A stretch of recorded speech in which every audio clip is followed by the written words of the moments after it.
Diakui atau tidak, sejak 2021 awal hingga sekarang banyak tokoh publik berebut menaikkan citra.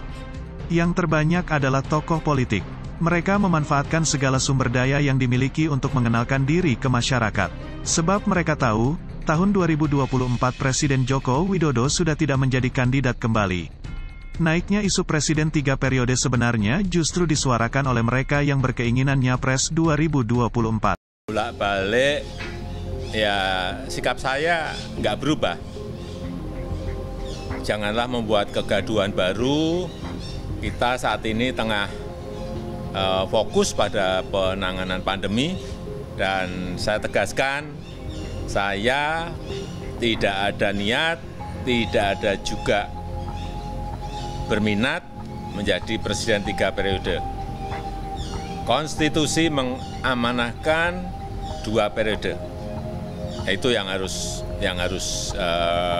kita jaga bersama-sama.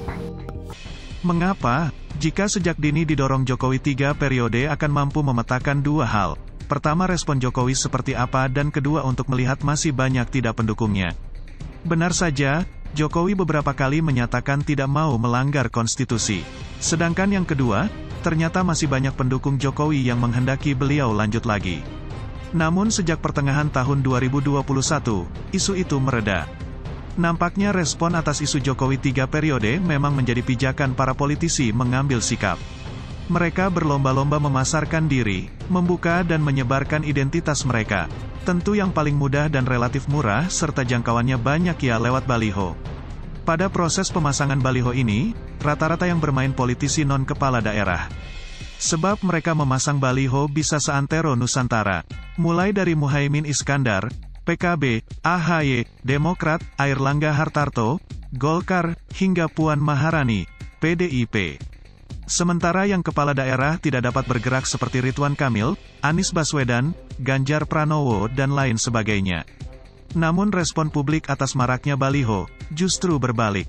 Di saat pandemi, pemasangan baliho dianggap nirempati atas kesulitan ekonomi yang dihadapi masyarakat. Akibatnya banyak yang kemudian menurunkannya.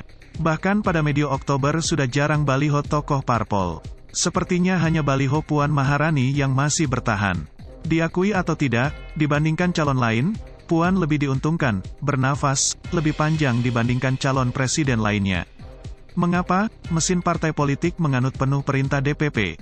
Di beberapa kota, kita lihat baliho Puan dengan tajuk kepak sayap kebinekaan masih bertahan. Sayangnya ya cuma jargon belaka, di lapangan tidak ada aksi apapun atas tajuk itu. Apakah ada seminar, diskusi, atau pelatihan penguatan kebinekaan misalnya? Atau pembahasan mengenai pluralisme, atau menggerakkan generasi muda roadshow ke berbagai tempat ibadah agama untuk saling mengenal? Sama sekali tidak. Untuk calon non-partai politik, ada beberapa nama seperti Erick Thohir, Andika Perkasa dan beberapa nama lain. Yang tidak ikut arus meski memiliki kekuatan politik, Prabowo Subianto.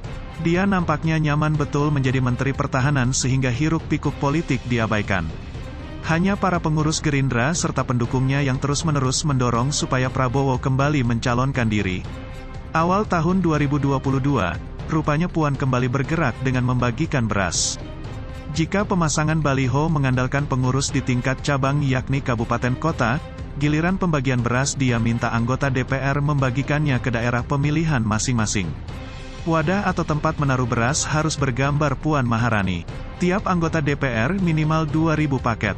Tentu untuk pimpinan komisi dan pimpinan fraksi dari PDIP jumlahnya berbeda. Saat capres lain mungkin masih berpikir, Puan sudah memanfaatkan jaringan yang dimilikinya terus bergerak. Bukan hanya itu, di beberapa kota juga mulai ada relawan Puan Maharani, yakni yang mendorong agar PDIP mencapreskan ketua DPR RI itu pada tahun 2024. Sayangnya, berbagai akrobat tadi tidak cukup signifikan mengangkat nama putri presiden kelima, Megawati Soekarno Putri itu. Padahal beberapa jabatan dan kesempatan telah dimilikinya. Selain saat ini DPR, pada periode pertama Jokowi, Puan memegang jabatan Menko PMK, sebuah jabatan yang sangat strategis. Pun dirinya sudah bertahun-tahun merupakan pengurus DPP. Tapi lihatlah di berbagai survei lembaga publik, namanya bahkan sulit menyeruak di 5 besar. Upaya-upaya yang dilakukannya tak mampu mengangkat citra dirinya. Saya cukup penasaran, Sebenarnya siapa sih konsultan politik Puan Maharani? Punya banyak sumber daya namun tetap saja gagal menaikkan citra.